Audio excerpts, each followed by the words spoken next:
మన ఇండియన్స్ ఏడున్నా ఏ దేశంలో ఉన్నా ఏ గ్రహం మీద ఉన్నా కూడా మన మార్కు చూయించుకుంటా కక్కుర్తితోని కళాఖండాలు చూపిస్తుంటారు. అమెరికాలో కూడా అట్లనే ఉంటది మనతోన అనిపించిగో గిట్లా వైరల్ అయ్యి మనం మారమిగా అని నిరూపిస్తారు. ఏం దొబ్బుకునుడిది ఏం నూకేసుకునుడిది ఎందుకీ ఆగం? మరేమన్నా బంగారం ఫ్రీగిస్తుర్రా? మనులు మాణిక్యాలు రాశులు పోసి పట్టుకోమన్నారా?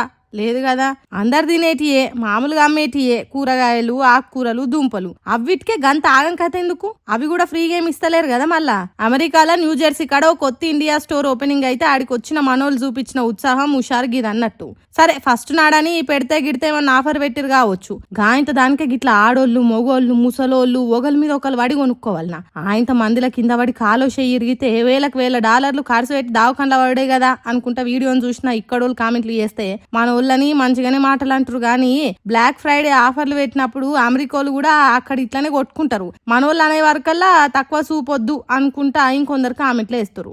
ఈ వీడియో ఇంటర్నెట్ లో ఇటు ఇండియా అటు అమెరికా రెండు దేశాలలో వైరల్ అయ్యే వరకల్లా హైదరాబాద్ లో అప్పట్లో లూలు మాల్ ఓపెనింగ్ అప్పుడు కూడా ఇట్లనే జనాలు పుట్టవాళ్ళకి వచ్చి పొట్టు మంది జామ ఈ యాగం చేసిన ముచ్చట్లను యాద్ చేసుకుంటారు. ఇంకొందరు పెట్టే పైసలు పెట్టి కట్టే బిల్లు కరెక్ట్ కట్టినప్పుడు ఏదో కొత్త మురుపం మీద గిట్ల మీద పడి కొనుడెందుకు అనుకుంటా కామెంట్లు పెడుతురు ఇంకొందరు.